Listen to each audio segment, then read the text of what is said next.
اللہ اکبر اللہ اکبر۔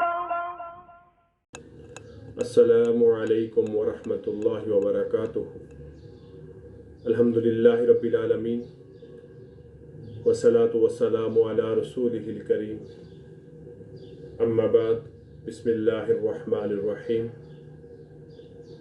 عن عبد اللہ بن عمر ان رسول اللہ صلی اللہ علیہ وسلم قال الصيام والقرآن يشفعان للعبد يقول الصيام أي ربي إني منعت طعام الشهوات بالنهار فشفعني فيه، ويقول القرآن منعته النوم بالليل فشفعني فيه، فيشفعان أو كما قال النبي صلى الله عليه وسلم۔ نبی کریم صلی اللہ علیہ وسلم نے ارشاد فرمایا، روزہ اور قرآن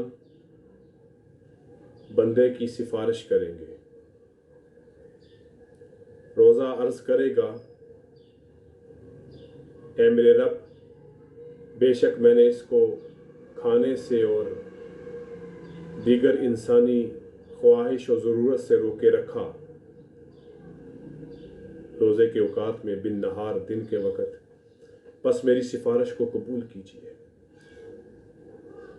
اور اسی طرح قرآن عرض کرے گا، میں نے رات کو اس کو سونے سے روکے رکھا، میری سفارش کو قبول کیجیے۔ حدیث پاک میں نبی علیہ السلام فرماتے ہیں، فَيُشَفَّعَانِ، پس ان دونوں کی سفارش کو قبول کیا جائے گا۔ اس حدیث مبارکہ میں حضور اکرم صلی اللہ علیہ وسلم ہمارے دو سفارشیوں کا تذکرہ فرما رہے ہیں۔ ایک سفارشی ہے روزہ اور دوسرا ہے قرآن۔ ہمارے معاشرتی ماحول میں کوئی شخص جب کسی کام میں پھنستا ہے، اس کا کوئی کام رک جاتا ہے، تو وہ اپنا کام نکلوانے کے لیے وہ کسی تعلق کا استعمال کرتا ہے، کسی سفارش کا طلبگار ہوتا ہے۔ وہ سفارش سیاسی ہو سکتی ہے، معاشرتی اثر و رسوخ رکھنے والے کی ہو سکتی ہے، کسی مالدار کی ہو سکتی ہے۔ جب وہ اپنا کام نکلوانے کے لیے ان سے سفارش کی درخواست کرتا ہے تو یقیناً سفارش ایسے ہی نہیں ہو جاتی، بلکہ اس کو اپنے اس سفارش کی آؤ بھگت کرنی ہوتی ہے، اس کی کسی بھی خواہش کو، کسی بھی حق کو پورا کرنا ہوتا ہے، تب بھی جا کے کوئی سفارشی بنتا ہے۔ تو یہ تو ہمارا ایک دنیاوی اصول ہے۔ یہاں پر حضور اکرم صلی اللہ علیہ وسلم بھی قرآن اور روزے کو ہمارا سفارشی بیان فرما رہے ہیں، تو یقیناً ان کی سفارش بھی ایسے ہی نہیں ہوگی۔ پہلی بات تو یقیناً جب تک اللہ نہیں چاہیں گے، اللہ کا حکم ہوگا، اللہ کی رضا ہوگی، اللہ کی خواہش ہوگی تو یہ سفارش کر سکیں گے۔ من ذا الذی یشفع عندہ، آیت الکرسی میں اللہ فرمایا، کون ہے جو اس کے پاس سفارشی ہوگا؟ وہی ہوگا جس کو اللہ اجازت دیں گے۔ تو لہٰذا جب قرآن کو اور روزے کو سفارش کرنے کی اجازت ملے گی تو یہ سفارش کریں گے، یہ دو سفارشی ہوں گے۔ اور یہ کب سفارش کریں گے؟ جب ہم نے ان کے حقوق کا خیال رکھا ہوگا، جب ہم نے ان کی عزت، ان کا احترام، ان کی تعظیم، ان کی تکریم کی ہوگی۔ قرآن مجید ہو یا روزہ ہو، روزہ ہے، روزہ صبح صادق سے لے کر غروب آفتاب تک کھانے پینے اور دیگر انسانی خواہش سے رک جانے کا نام ہے۔ صرف اتنی بات نہیں، روزے کے دیگر حقوق کا بھی خیال رکھنا ہے۔ عام حالات میں روزے کے علاوہ اللہ رب العزت نے جن چیزوں سے روکا ہے، شریعت نے جن چیزوں کو ممنوع قرار دیا ہے، وہ جھوٹ بولنا ہے، وہ غیبت کرنا ہے، وہ گالی گلوچ کرنا ہے، وہ گندی گفتگو کرنا ہے، الغرض کتنی ہی ایسی چیزیں ہیں جن سے اسلام منع کرتا ہے۔ تو جہاں پر روزے کا یہ تقاضا ہے کہ بندہ کھانے پینے سے رکے، دیگر انسانی خواہش سے رکے، تو ان چیزوں سے بھی رکنا یہ روزے کی حقوق کی رعایت رکھنا ہے۔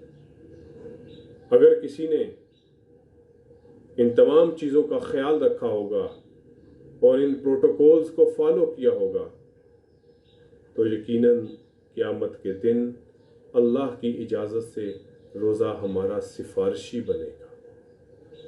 اسی طرح قرآن مجید ہماری سفارش کرے گا۔ اس کے بھی کچھ حقوق اور ان کی رعایت رکھی ہوگی تو یقیناً پھر قرآن بھی ہمارا سفارشی بنے گا۔ قرآن کے حقوق کیا ہے؟ اس کا احترام کیا جائے، اس کی تکریم کی جائے، اس کی تلاوت کی جائے۔ جب تلاوت ہو رہی ہو تو خاموشی سے غور سے اس تلاوت کو سنا جائے، اس کے حرام کو حرام جانا جائے، حلال کو حلال سمجھا جائے، اس کے احکامات پر عمل کیا جائے، اس قرآن کو حتی الامکان سمجھا جائے۔ تو یہ اس کے حقوق ہیں، یہ اس کے پروٹوکول ہیں جس کو ہم اگر فالو کریں گے تو قیامت کے دن یہ قرآن بھی ہمارا سفارشی بنے گا۔ تو لہٰذا اس حدیث مبارکہ میں نبی محترم صلی اللہ علیہ وسلم ہمارے دو سفارشیوں کا تذکرہ فرما رہے ہیں، ایک روزہ ہے اور دوسرا قرآن ہے، اور ان کا آپس میں بھی ایک تعلق ہے کیونکہ قرآن رمضان المبارک میں نازل ہوا۔ اور جس نے ان دونوں کے حقوق کی رعایت کی ہوگی، دونوں کے پروٹوکولز کا خیال رکھا ہوگا، تو یہ اللہ کے ہاں ہمارے لیے سفارش کریں گے، اور ایسی سفارش کہ نبی محترم صلی اللہ علیہ وسلم نے ارشاد فرمایا کہ جب یہ دونوں سفارشی سفارش کریں گے تو اللہ رب العزت فَيُشَفَّعَانِ ان دونوں کی سفارش کو قبول فرمائیں گے۔ تو لہٰذا ہمیں نبی علیہ السلام جو تعلیم دے رہے ہیں کہ قرآن مجید کا سفارشی ہونا، روزے کا سفارشی ہونا، تو ہمیں اپنے ان سفارشیوں کو جتنا مضبوط کریں گے ہماری سفارش اللہ کے اتنی ہی مضبوط ہوگی۔ تو اللہ رب العزت سے دعا ہے کہ ہم قرآن اور روزے دونوں کے حقوق کو کما حقہ ادا کریں تاکہ اللہ رب العزت ان کی سفارش کو قبول فرمائے۔ اللہ تعالیٰ عمل کی توفیق عطا فرمائے۔ وآخر دعوانا ان الحمد للہ رب العالمین۔ السلام علیکم ورحمۃ